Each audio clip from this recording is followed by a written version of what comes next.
Hey guys, welcome back to Post Office Campus YouTube channel. So today's video ಏನಪ್ಪ ಅಂದರೆ GDS to MTS exam syllabus ಬಗ್ಗೆ ನೋಡೋಣ. So let's begin the video. So MTS exam ಅನ್ನ ಬರಿಬೇಕಂದ್ರೆ first ಅದರದ್ದು syllabus ಅನ್ನು ತಿಳ್ಕೊಳ್ಳೋದು ತುಂಬಾ important.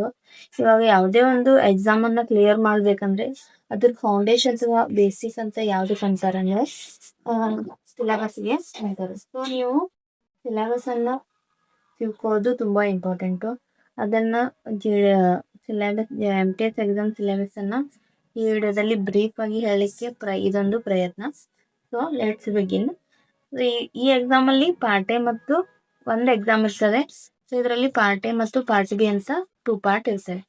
Part A ಅಲ್ಲಿ ಡಿಪಾರ್ಟ್ಮೆಂಟ್ ಕ್ವಶನ್ಸ್ ಇರ್ತವೆ, ಪಾರ್ಟ್ ಬಿ ಅಲ್ಲಿ ಮ್ಯಾಥ್ಸ್ ಮತ್ತು GK.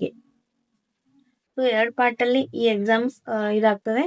Post office guide part 1 ಅಲ್ಲಿ 23 ಟೋಟಲ್ 30 ಕ್ವಶನ್ಸ್ ಬರ್ತವೆ.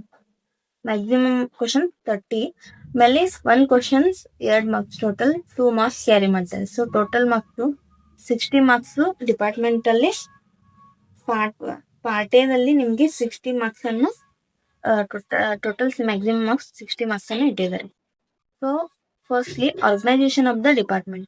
ಆರ್ಗನೈಸೇಷನ್ ಆಫ್ ದ ಡಿಪಾರ್ಟ್ಮೆಂಟ್ ಅಂದ್ರೆ ಇವಾಗ ನಮ್ಮ ಡಿಪಾರ್ಟ್ಮೆಂಟ್ ಹೆಡ್ ಯಾರು, ಆಮೇಲೆ ಹೈಯರ್ ಪೋಸ್ಟ್ ಅನ್ನ ಯಾರ್ಯಾರು ನೋಡ್ಕೋತಾ ಇದ್ದಾರೆ, ಮತ್ತೆ ಅದರದ್ದು ಇದೊಂಥರ ಹೈರಾರ್ಕಿ ಅನ್ಬೋದು.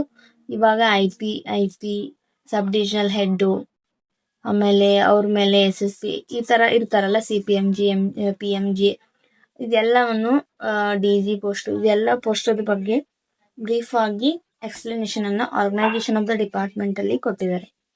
ನೆಕ್ಸ್ಟ್ ಇವಾಗ ಪೋಸ್ಟ್ ಆಫೀಸ್ ಗೈಡ್ ಪಾರ್ಟ್ 1 ಯಾವ ರೀಸನ್ಗೆ ಇಟ್ಟಿದ್ದಾರೆ ಅಂದ್ರೆ ಇದೊಂಥರ ನಮ್ದು ಡಿಪಾರ್ಟ್ಮೆಂಟ್ ಸರ್ವಿಸ್ ಅನ್ನ ಯೂಸ್ ಮಾಡ್ಕೋತಾ ಇರುವ ಕಸ್ಟಮರ್ಸ್ಗೆ ಇದೊಂಥರ ಗೈಡ್ ಇದ್ದಂಗೆ. ಕಸ್ಟಮರ್ಸ್ ಇದರದ್ದು ನಮ್ದು ಪೋಸ್ಟ್ ಆಫೀಸ್ ಯಾವ ತರ ರನ್ ಆಗ್ತದೆ ಮತ್ತೆ ಇದರಲ್ಲಿ ಯಾವ ಟೈಪ್ ಸರ್ವಿಸ್ ಇದೆ ಇದೆಲ್ಲ ಗೊತ್ತಾಗ್ಬೇಕಂದ್ರೆ PO ಗೈಡ್ ಪಾರ್ಟ್ 1 ಅವ್ರು ಓದಿದ್ರೆ ಎಲ್ಲ ಗೊತ್ತಾಗ್ತದೆ. ಸೊ ಇವಾಗ ನೀವು GDS ಆಗಿದ್ರೆ GDS ದಿಂದ MTS ಆಗಿ ಸೆಲೆಕ್ಟ್ ಆಗಿ ಕಾರ್ಯನಿರ್ವಹಿಸ್ಬೇಕಂದ್ರೆ ಸೊ ನಿಮಗೆ ಬೇಸಿಕ್ ನಾಲೆಜ್ ಇರಬೇಕು. ಆ ಬೇಸಿಕ್ ಡಿಪಾರ್ಟ್ಮೆಂಟ್ ಬಗ್ಗೆ ನಿಮಗೆ ಬೇಸಿಕ್ ಆಗಿ ಗೊತ್ತಿರ್ಬೇಕಂತ ನಿಮ್ಮ ಸಿಲೆಬಸ್ಗೆ PO ಗೈಡ್ ಪಾರ್ಟ್ 1 ಅನ್ನು ಇಟ್ಟಿದ್ದಾರೆ. So next type of post office. Type of post office ಅಂದ್ರೆ ಇವಾಗ ಮೇನ್ಲಿ ಕ್ಯಾಟಗರೀಸ್ ನಮ್ಮ ಪೋಸ್ಟ್ ಆಫೀಸ್ ಅಲ್ಲಿ ಎಷ್ಟಿದೆ ಅಂದ್ರೆ head post office, sub post office, ಆಮೇಲೆ ಬ್ರಾಂಚ್ ಪೋಸ್ಟ್ ಆಫೀಸ್. ಈ 3 ಪೋಸ್ಟ್ ಆಫೀಸ್ದು ಟೈಪ್ ಆಫ್ ಪೋಸ್ಟ್ ಆಫೀಸ್ ಅಲ್ಲಿ ಬ್ರೀಫ್ ಆಗಿ ಕೊಟ್ಟಿದ್ದಾರೆ. ಆಮೇಲೆ ಬಿಸ್ನೆಸ್ ಅವರ್ಸ್ ಅಂದ್ರೆ ಇವಾಗ ನಮ್ದು ಕೌಂಟರ್ದು ಟೈಮಿಂಗ್ಸ್ ಏನಿದೆ, ಆಮೇಲೆ ಲೆಟರ್ ಬುಕ್ಕಿಂಗ್ ಯಾವಾಗ ಮಾಡ್ತೇವೆ, ಪೋಸ್ಟೇಜ್ ಸ್ಟ್ಯಾಂಪ್ ಸೇಲ್ ಯಾವಾಗ ಮಾಡ್ತೇವೆ, ಯಾವ ಟೈಮಲ್ಲಿ ಅಂತ ಬಿಸ್ನೆಸ್ ಅವರ್ಸ್ ಅಲ್ಲಿ ಕೊಟ್ಟಿದ್ದಾರೆ. ಆಮೇಲೆ next the payment of postage stamp stationery general rules as to packing, sealing, posting, manner of applying postage stamp. ಇವೇನಂದ್ರೆ ಇವಾಗ ಒಂದ್ ಲೆಟರ್ ಬುಕ್ ಮಾಡ್ಬೇಕಂದ್ರೆ ವಿದೌಟ್ ಪೋಸ್ಟೇಜ್ ಅದು ಮೂವ್ ಕೂಡ ಆಗೋದಿಲ್ಲ, ಆಮೇಲೆ ಡೆಲಿವರಿ ಕೂಡ ಆಗೋದಿಲ್ಲ ಒಂದ್ ಲೆಟರ್. ಸೊ ಆ ಲೆಟರ್ನ ಪೋಸ್ಟ್ ಮಾಡ್ಬೇಕಂದ್ರೆ ಎಷ್ಟು ಸ್ಟ್ಯಾಂಪ್ಸ್ ಅನ್ನು ನಾವು ಹಚ್ಚಬೇಕು ಮತ್ತೆ ಯಾವ ತರ ಅದನ್ನ ಪ್ಯಾಕ್ ಮಾಡಬೇಕು. ವಿದೌಟ್ ಪೋಸ್ಟೇಜ್ ಅನ್ನ ಹಚ್ಚಿದ್ರೆ ಇನ್ ಕೇಸ್ ಮೂವ್ ಆದ್ರೂ ಕೂಡ at the time of delivery ನಾವು ಅದನ್ನ ಡಬಲ್ ದ ಪೋಸ್ಟೇಜ್ ಅನ್ನು ಹಾಕಿ ಅದನ್ನ ಡೆಲಿವರಿ ಕೊಡ್ತೇವೆ. ಸೊ ಅದು ಯಾವ ತರ ಮಾಡ್ತಾರಂತೆ ಪೇಮೆಂಟ್ ಆಫ್ ಪೋಸ್ಟೇಜ್ ಮತ್ತು ಜನರಲ್ ರೂಲ್ಸ್ ಅಲ್ಲಿ ಕೊಟ್ಟಿದ್ದಾರೆ. Next method of address. ಇವಾಗ ಒಂದ್ ಲೆಟರ್ ಅನ್ನು ಒಬ್ರು ಕಳಿಸ್ತಾ ಇದ್ದಾರೆ ಅಂದ್ರೆ ಅದನ್ನ ರಿಸೀವ್ ಮಾಡ್ಕೊಳ್ಳೋರು ಕೂಡ ಒಬ್ರು ಇರ್ತಾರೆ ಆ ಲೆಟರ್ನ. ಸೊ ಇವರು ಕಳಿಸಿರುವಂತ ಲೆಟರ್ ಅನ್ನ ಫ್ರಾಮ್ ಅಡ್ರೆಸ್ ಎದರಲ್ಲಿ ಬರಿಬೇಕು, ಎಲ್ಲಿಂದ ಕಳಿಸ್ತಾ ಇದ್ದಾರೆ, ಮತ್ತೆ ಟು ಅಡ್ರೆಸ್ ಯಾರಿಗೆ ಕಳಿಸ್ತಾ ಇದ್ದಾರೆ ಅದನ್ನ ಯಾವ ಟೈಪ್ ಬರಿಬೇಕು. ಮತ್ತೆ ಇವಾಗ ಅಬ್ರಾಡ್ ಫಾರಿನ್ ಕಂಟ್ರೀಸ್ಗೆ ಲೆಟರ್ಸ್ ಅನ್ನ ಕಳಿಸ್ಬೇಕಂದ್ರೆ ಡಿಫೆನ್ಸ್ ಅಲ್ಲಿ ವರ್ಕ್ ಮಾಡ್ತಾ ಇರುವಂತ ಪರ್ಸನ್ಸ್ಗೆ ಲೆಟರ್ಸ್ ಅನ್ನ ನೀವು ಕಳಿಸೋದಾದ್ರೆ ಯಾವ ಟೈಪ್ ಅದನ್ನ ಬರಿಬೇಕು ಮತ್ತೆ ಯಾರಿಗೆ ಅದನ್ನು ಪೋಸ್ಟ್ ಮಾಡ್ಬೇಕು. ಸೊ ಇದೆಲ್ಲವನ್ನು ಮೆಥಡ್ ಆಫ್ ಅಡ್ರೆಸ್ ಅಲ್ಲಿ ಕೊಟ್ಟಿದ್ದಾರೆ. Next G post boxes and post bags. Post boxes ಅಂದ್ರೆ ಇವಾಗ ನೀವು ಲೆಟರ್ ಬಾಕ್ಸ್ ಅನ್ನು ನೋಡಿರ್ತೀರಾ, ಒಂದ್ ಲೆಟರ್ ಬಾಕ್ಸ್ ಇರ್ತದೆ. ಸೊ ಆರ್ಡಿನರಿ ಲೆಟರ್ಸ್ ಅನ್ನ ಎಲ್ಲಾ ಕಸ್ಟಮರ್ಸ್ ಬಂದು ಅದರಲ್ಲಿ ಹಾಕ್ತಾರೆ. ಲೆಟರ್ ಬಾಕ್ಸ್ ಅದನ್ನ ಕಲೆಕ್ಟ್ ಮಾಡ್ಕೊಂಡ್ಬಂದು ಎಸ್ಒಗೆ ತಂದು ತಲುಪಿಸ್ತಾರೆ. ಸೊ ಪೋಸ್ಟ್ ಬಾಕ್ಸಸ್ ಅದೇ ಟೈಪ್, ಬಟ್ ಇದು ಪರ್ಟಿಕ್ಯುಲರ್ ಪರ್ಸನ್ಸ್ಗೆ ಇರ್ತದೆ. ಇವಾಗ ಒಂದ್ ಪರ್ಸನ್ ಇದಾರೆ, ಅವರು ಪೋಸ್ಟ್ ಬಾಕ್ಸ್ಗೆ ಅಪ್ಲೈ ಮಾಡಿದ್ದಾರೆ, ಅವರಿಗೆ ಲೆಟರ್ಸ್ ಅನ್ನ ಅವ್ರಿಗೆ ಬರುವಂತಹ ಲೆಟರ್ಸ್, ಆರ್ಡಿನರಿ ಲೆಟರ್ಸ್ ಅನ್ನ ಪೋಸ್ಟ್ ಮ್ಯಾನ್ ಹೋಗಿ ಅವ್ರ ಮನೆಗೆ ಕೊಡೋದಿಲ್ಲ. ಸೊ ಆ ಲೆಟರ್ ಬಾಕ್ಸಸ್ ಅಲ್ಲಿ ಹಾಕಿ ಬರ್ತಾರೆ. ಅವರಿಗೆ ಒಂದು ಕೀ ಮತ್ತು ಲಾಕ್ ಅನ್ನ ಪ್ರೊವೈಡ್ ಮಾಡಿರ್ತಾರೆ. ಸೊ ಕಸ್ಟಮರ್ ಫ್ರೀ ಇರುವ ಟೈಮಲ್ಲಿ ಬಂದು ಅದನ್ನ ಕಲೆಕ್ಟ್ ಮಾಡ್ಕೊಂಡು ಹೋಗ್ಬೇಕು. ಪೋಸ್ಟ್ ಬ್ಯಾಗ್ಸ್ ಕೂಡ ಅದೇ ತರ ಕೀ ಮತ್ತೆ ಲಾಕ್ ಅನ್ನು ಪ್ರೊವೈಡ್ ಮಾಡಿರ್ತಾರೆ. ಅವರಿಗೆ ಬಂದಿರುವ ಲೆಟರ್ಸ್ ಗಳನ್ನ ಆ ಬ್ಯಾಗ್ಸ್ ಅಲ್ಲಿ ಹಾಕಿರ್ತಾರೆ. ಸೊ ಕಸ್ಟಮರ್ ಬಂದು ತೆಗೆದುಕೊಂಡು ಹೋಗ್ತಾರೆ. ಆಮೇಲೆ duties of letter box peon. Duties of letter box peon ಅಂದ್ರೆ ಇವಾಗ ಎಸ್ಒದಲ್ಲಿ HOದಲ್ಲಿ ಪ್ಯಾಕರ್ಸ್ ಇರ್ತಾರೆ ನೋಡಿ. ಪ್ಯಾಕರ್ಸ್ ಅನ್ನ ಲೆಟರ್ ಬಾಕ್ಸ್ ಪ್ಯೂನ್ ಅಂತಾನೆ ಅವರು ರಿಕ್ರೂಟ್ಮೆಂಟ್ ಮಾಡ್ಕೋ ಟೈಮಲ್ಲಿ ಲೆಟರ್ ಬಾಕ್ಸ್ ಪ್ಯೂನ್ ಅಂತಾನೆ ಅವರನ್ನ ತಗೊಂಡಿರ್ತಾರೆ. ಸೊ ಅವರು ಯಾವ ಟೈಮಲ್ಲಿ ರೆಗ್ಯುಲರ್ ಟೈಮಲ್ಲಿ ಹೋಗಿ ಲೆಟರ್ ಬಾಕ್ಸ್ ಅನ್ನ ಕ್ಲಿಯರ್ ಮಾಡಬೇಕು. ಮತ್ತೆ ಕೀಸು ಅವೆಲ್ಲಾನು ಅವ್ರ ಕಡೆ ಇರ್ತವೆ. ಸೊ ಅದನ್ನ ಮೇಂಟೈನ್ ಮಾಡ್ಬೇಕು. ಅದು ಲೆಟರ್ ಬಾಕ್ಸ್ ಪ್ಯೂನಲ್ಲಿ ಕೊಟ್ಟಿದ್ದಾರೆ. ಆಮೇಲೆ official postal articles. Official postal articles ಅಂದ್ರೆ ಸರ್ಕಾರಿ ಇಲಾಖೆಗಳಿಗೆ, ಸರ್ಕಾರಿ ಅಧಿಕಾರಿಗಳಿಗೆ ಬಂದಿರುವ ಆರ್ಟಿಕಲ್ಸ್ ಅನ್ನ ಯಾವ ತರ ಡೆಲಿವರಿ ಮಾಡಬೇಕು ಮತ್ತೆ ಯಾವ ತರ ಹ್ಯಾಂಡ್ಲಿಂಗ್ ಮಾಡ್ಬೇಕಂತ ಅಫಿಷಿಯಲ್ ಪೋಸ್ಟಲ್ ಆರ್ಟಿಕಲ್ಸ್ ಅಲ್ಲಿ ನೀಡಿದ್ದಾರೆ. Next prohibited postal article. Prohibited postal articles ಅಂದ್ರೆ ಯಾವ ವಸ್ತುಗಳನ್ನು ನಾವು ಪೋಸ್ಟ್ ಆಫೀಸ್ ಮೂಲಕ ಕಳಿಸಬಹುದು ಮತ್ತೆ ಯಾವ ವಸ್ತುಗಳಿಗೆ ರಿಸ್ಟ್ರಿಕ್ಷನ್ಸ್ ಇದೆ. ಇವಾಗ ಲಿಕ್ವಿಡ್ಸ್ ಇವೆಲ್ಲವನ್ನ ಕಳಿಸ್ಲಿಕ್ಕೆ ಆಗುದಿಲ್ಲ. ಸೊ ರಿಸ್ಟ್ರಿಕ್ಷನ್ಸ್ ಇರುವಂತ ವಸ್ತುಗಳು ಮತ್ತೆ ಇನ್ ಕೇಸ್ ರಿಸ್ಟ್ರಿಕ್ಷನ್ ಇರುವಂತ ವಸ್ತುಗಳನ್ನು ಕೂಡ ಯಾವ ಕಂಡೀಷನ್ಸ್ ಮೀಟ್ ಮಾಡಿದ್ರೆ ನಾವು ಅದನ್ನ ಕಳಿಸಬಹುದು ಅಂತ ಪ್ರೊಹಿಬಿಟೆಡ್ ಪೋಸ್ಟಲ್ ಆರ್ಟಿಕಲ್ಸ್ ಅಲ್ಲಿ ಇದಾವೆ. Next product and service.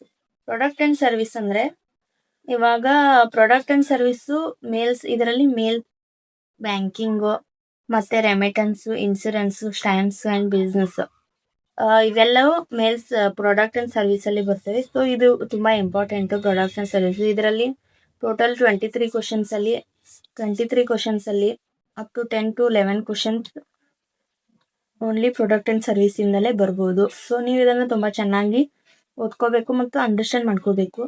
ಇದಕ್ಕೆ ಮೇನ್ ರೆಫರೆನ್ಸ್ ಅಂದ್ರೆ POVED ಪಾರ್ಟ್ 1 ಅಲ್ಲಿ ಇದೆಲ್ಲವನ್ನು ಕೊಟ್ಟಿದ್ದಾರೆ. Up to prohibited postal articles ನ ಪ್ರಾಡಕ್ಟ್ ಅಂಡ್ ಸರ್ವಿಸ್ ಇದು ಅಪ್ಡೇಟ್ ಆಗಿರೋದ್ರಿಂದ ಅಥವಾ ರೆಗ್ಯುಲರ್ ಆಗಿ ಚೇಂಜ್ ಆಗ್ತಾ ಇರೋದ್ರಿಂದ ಇದನ್ನ ನೀವು ಇಂಡಿಯಾ ಪೋಸ್ಟ್ ವೆಬ್ಸೈಟ್ ಮೂಲಕ ಅಪ್ಡೇಟ್ ಮಾಡ್ಕೋತಾ ಇರಬೇಕು. ಇಂಡಿಯಾ ಪೋಸ್ಟ್ ವೆಬ್ಸೈಟ್ ಅಲ್ಲಿ ಏನೇನು ಕೊಟ್ಟಿದಾರಲ್ಲ ಎಲ್ಲವನ್ನು ನೀವು ಓದ್ಕೋಬೇಕು. ಸೊ ಪ್ರಾಡಕ್ಟ್ ಅಂಡ್ ಸರ್ವಿಸ್ ಅಲ್ಲಿ ಮೇಲ್ಸ್ ಬರ್ತವೆ. ನಮ್ದು ಯಾವ್ಯಾವ ಟೈಪ್ಸ್ ಮೇಲ್ಸ್ ಇದೆ, parcel, logistic post, international mails, ಇದೆಲ್ಲ ಬಗ್ಗೆ ಮೇಲ್ಸ್ ಅಲ್ಲಿ ಇದೆ. ಬ್ಯಾಂಕಿಂಗ್ ಅಂದ್ರೆ ಇವಾಗ types of accounts, SB, RD, TD, NSC ಇವೆಲ್ಲವನ್ನು ಬ್ಯಾಂಕಿಂಗ್ ಅಲ್ಲಿ ಬರ್ತವೆ. Remittance, insurance means PLI and RPLI insurance ಅಲ್ಲಿ. ಸ್ಟ್ಯಾಂಪ್ಸ್ ಅಂಡ್ ಬಿಸ್ನೆಸ್ ಅಂದ್ರೆ ಇವಾಗ ಸ್ಟ್ಯಾಂಪ್ಸ್ ನ ಓನ್ಲಿ ಫಾರ್ ಯೂಸ್ ಎದಕ್ ಮಾಡ್ತೀವಿ ಅಂದ್ರೆ ಲೆಟರ್ಸ್ ಅನ್ನ ಕಳಿಸ್ಬೇಕಂದ್ರೆ ಸ್ಟ್ಯಾಂಪ್ಸ್ ಅನ್ನ ಯೂಸ್ ಮಾಡ್ತೀವಿ. ಬಟ್ ಎಕ್ಸಿಬಿಷನ್ಸ್ ಇರ್ತದೆ ಇದ್ರದ್ದು ಸ್ಟ್ಯಾಂಪ್ಸ್. ಆಮೇಲೆ ಫಿಲಾಟಲಿಕ್ ಬ್ಯೂರೋಗಳು ಇರ್ತವೆ, ಅದರಲ್ಲಿ ಎಕ್ಸಿಬಿಷನ್ ಇಟ್ಟಿರ್ತಾರೆ. ಆಮೇಲೆ ದೀನ್ ದಯಾಳ್ ಸ್ಪರ್ಶ ಅಂತ ಒಂದು ಸ್ಕೀಮ್ ಇದೆ, ಅದರಲ್ಲಿ ಸ್ಕಾಲರ್ಶಿಪ್ ಬರ್ತದೆ. ಸೊ ಇದೆಲ್ಲ business and stamps and business ಅಲ್ಲಿ ಬರ್ತದೆ. ಸೊ ಇದರಲ್ಲಿ ಕೊಟ್ಟಿಲ್ಲ, ಬಟ್ ಅದರಿಂದ ಕ್ವಶನ್ಸ್ ಕೇಳ್ತಾರೆ. ಸೊ ಅದು ಯಾವ ಟಾಪಿಕ್ ಅಂದ್ರೆ India post payment bank, IPPB ನೀವು ಜನರಲ್ ಆಗಿ ಓದ್ಕೋಬೇಕು. ಬಿಕಾಸ್ ಓಲ್ಡ್ ಕ್ವಶನ್ ಪೇಪರ್ಸ್ ನೋಡಿದ್ರೆ ಕಡೆಯಿಂದ IPPB ವೆಬ್ಸೈಟ್ ಇಂದ ಅಥವಾ IPPB ಇಂದ ಕೂಡ ಕ್ವಶನ್ಸ್ ಬಂದಿದಾವೆ. ಸೊ ಇದನ್ನ ನೀವು ಪ್ರಾಡಕ್ಟ್ ಸರ್ವಿಸ್ ಅಲ್ಲಿ ಇಲ್ಲ ಅಂತ ಹೇಳಿಬಿಟ್ಟು ಇದನ್ನ ನೆಗ್ಲೆಕ್ಟ್ ಮಾಡಿದ್ರೆ ನೀವು ಮಾರ್ಕ್ಸ್ ಅನ್ನ ಕಳ್ಕೊತೀರಾ. ಸೊ ಇದನ್ನು ಕೂಡ ಅಪ್ಡೇಟ್ ಆಗಿರಿ. ಸೊ ನೆಕ್ಸ್ಟ್ ಡೆಫಿನೇಷನ್ಸ್ ಬರ್ತದೆ. ಸೊ ಪಾರ್ಟ್ ಎ ಅಲ್ಲಿ 23 ಕ್ವಶನ್ಸ್ PO ಗೈಡ್ದಿಂದ ಬಂದ್ರೆ ಪಾರ್ಟ್ ಎ ಅಲ್ಲಿ 7 questions postal manual volume 5 definitions ಇಂದ ಬರ್ತವೆ. ಸೊ ಇದರಲ್ಲಿ ಟೋಟಲ್ 7 ಕ್ವಶನ್ಸ್ ಬರ್ತವೆ. 7 into 2 14 ಮಾರ್ಕ್ಸ್ ಇದರಿಂದ ಬರ್ತವೆ. ಸೊ ನೀವು ಈಸಿಯಾಗಿ 14 ಮಾರ್ಕ್ಸ್ ಅನ್ನು ಪಡ್ಕೋಬಹುದು ಬೈ ರೀಡಿಂಗ್ ಡೆಫಿನೇಷನ್ಸ್. ಇದರಲ್ಲಿ ಮ್ಯಾಕ್ಸಿಮಮ್ 50 to 60 ಡೆಫಿನೇಷನ್ಸ್ ಇದಾವೆ. ಸೊ ಅದು ಯಾವಪ್ಪ ಅಂದ್ರೆ RMS ಬಗ್ಗೆ ಇದೆ, ಆಮೇಲೆ ಪೋಸ್ಟ್ ಆಫೀಸ್ ಸೂಪರಿಂಟೆಂಡೆಂಟು, ಇದು ಸೀನಿಯರ್ ಸೂಪರಿಂಟೆಂಟು, ಮತ್ತೆ ಟೈಪ್ ಆಫ್ ಪೋಸ್ಟ್ ಆಫೀಸು. ಇದು PO ಗೈಡಲ್ಲಿ ಏನು ಓದಿರ್ತಿರಲ್ಲ ಅದ್ರದ್ದು ಸ್ಟಾರ್ಟಿಂಗ್ ಸಿಲೆಬಸ್ ಇದರಲ್ಲಿ ಡೆಫಿನೇಷನ್ಸ್ ಆಗಿ ಕೊಟ್ಟಿದ್ದಾರೆ. ನೆಕ್ಸ್ಟ್ ಹಾಫ್ ಪಾರ್ಟ್ PO ಗೈಡ್ದಿಂದ ಕೊಟ್ಟಿದ್ರೆ, ನೆಕ್ಸ್ಟ್ ಹಾಫ್ RMS ಬಗ್ಗೆ ಕೊಟ್ಟಿದ್ದಾರೆ, ರೈಲ್ವೆ ಮೇಲ್ ಸರ್ವಿಸ್. ಇದರ most of the definitions railway mail service ಬಗ್ಗೆನೇ ಇದೆ. ಸೊ ಇದನ್ನು ನೀವು ಓದೋದಕ್ಕಿಂತ ಹೆಚ್ಚು ಅಂಡರ್ಸ್ಟ್ಯಾಂಡ್ ಮಾಡ್ಕೊಂಡ್ರೆ ಈಸಿಯಾಗಿ ನೀವು 7 ಕ್ವಶನ್ಸನ್ನು ರೈಟ್ ಮಾಡ್ಬೋದು. 7 ಕ್ವಶನ್ಸ್ ಅಂದರೆ 14 ಮಾರ್ಕ್ಸ್ ಬರ್ತವೆ. ಸೊ ಇದು ಡೆಫಿನೇಷನ್ಸನ್ನು ಯಾರು ಮಿಸ್ ಮಾಡ್ಕೋಬೇಡಿ, ಎಲ್ಲರೂ ಚೆನ್ನಾಗಿ ರೀಡ್ ಮಾಡಿ ಡೆಫಿನೇಷನ್ಸನ್ನು, ಮತ್ತು 14 ಮಾರ್ಕ್ಸನ್ನು ನೀವು ಪಡ್ಕೊಳ್ಳಿ. Next general awareness and knowledge. Part B ಅಲ್ಲಿ 20 ಕ್ವಶನ್ಸ್ ಬರ್ತವೆ. ಫ್ರಮ್ 10 ಕ್ವಶನ್ಸ್ ಜಿ ಕೆನ ಬರ್ತವೆ, 10 questions from basic arithmetic. General G K ಮತ್ತು ಬೇಸಿಕ್ ಅರ್ಥಮೆಟಿಕ್ಸ್ ಅಂತ ಪಾರ್ಟ್ ಬಿ ಅಲ್ಲಿ ಎರಡು ಭಾಗದಿಂದ ಬರ್ತವೆ. ಸೊ ಇದರಲ್ಲಿ ಜಿ ಕೆ ಅಲ್ಲಿ ಏನೇನು ಬರ್ತವೆ ಅಂದರೆ Indian geography, civics, general knowledge, Indian culture and freedom struggle, ethics and moral study, ಇವು 5 ಟಾಪಿಕ್ ಬರ್ತವೆ. ಸೊ ಇದರಿಂದ ಮಾರಲ್ ಸ್ಟಡಿಯಿಂದ 2 ಕ್ವಶನ್ಸ್ ಬರ್ತವೆ, ಹೆಚ್ಚು ಕಮ್ಮಿ ಆಗ್ತಾ ಇರ್ತವೆ ಇವಾಗ. ಬಟ್ ಒಂದಿಷ್ಟು ಕ್ವಶನ್ ಪೇಪರ್ ನೋಡಿದಾಗಿಂದ 2 ಕ್ವಶನ್ಸ್ ಫ್ರಮ್ ಮಾರಲ್ ಸ್ಟಡಿ ಇರ್ತವೆ. ಸೊ ಇದರಿಂದ 8 ಕ್ವಶನ್ಸ್ ಬರ್ತವೆ. ಫ್ರೀಡಮ್ ಸ್ಟ್ರಗಲಿಂದ 1 ಕ್ವಶನ್ 6. ಇದು ಟಾಪಿಕ್ ತುಂಬ ಕಡಿಮೆ ಇದೆ. ಸೊ ನೀವು ಇದನ್ನು ಯಾವುದೇ ಕಾರಣಕ್ಕೂ ನೆಗ್ಲೆಕ್ಟ್ ಮಾಡಬಾರ್ದು ಮತ್ತು ಬಿಡ್ಸ್ಕೊಂಡು ಹೋಗಬಾರ್ದು ಇದನ್ನು. ಆಮೇಲೆ ಇಂಡಿಯನ್ ಕಲ್ಚರು, ಇದರಲ್ಲಿ ಡ್ಯಾನ್ಸಸ್ಸು, ಫೋಕ್ ಡ್ಯಾನ್ಸ್ ಇವು ಬರ್ತವೆ. ಸಿವಿಕ್ಸ್ ಅಂದರೆ ಇಂಡಿಯನ್ ಕಾನ್ಸ್ಟಿಟ್ಯೂಷನ್, ಇದರಲ್ಲಿ ಆರ್ಟಿಕಲ್ಸ್ ಮತ್ತು ತುರ್ತು ಪರಿಸ್ಥಿತಿಗಳು, ಆಮೇಲೆ ಪಾರ್ಟ್ಸ್ ಬಗ್ಗೆ ಕೇಳ್ತಾನೆ.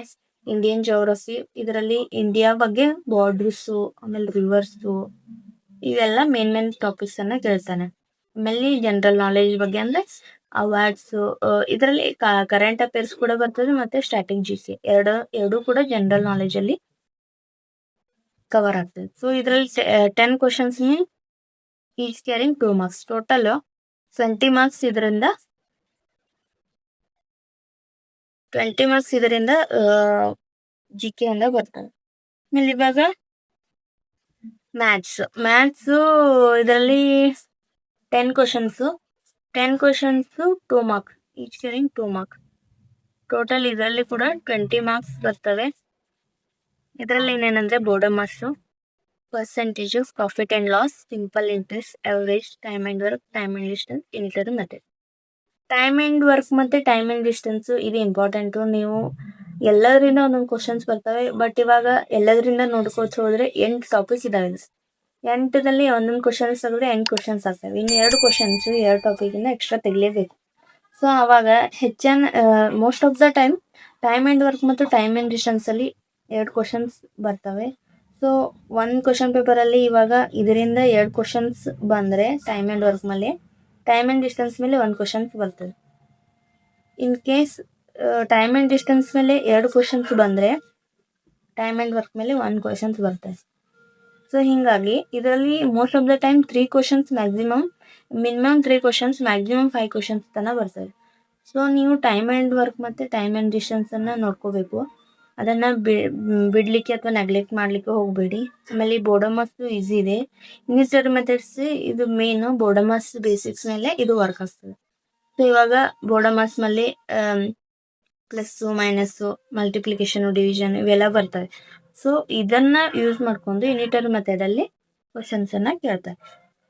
ಸೊ ಇದಾಗಿತ್ತು GDS MTS exam syllabus. Next ಮುಂಬರುವ ದಿನಗಳಲ್ಲಿ ಇವೆಲ್ಲ ಟಾಪಿಕ್ಸ್ದು ಕ್ಲಾಸಸ್ನ ಸಾಧ್ಯವಾದರೆ ಮಾಡೋಣ.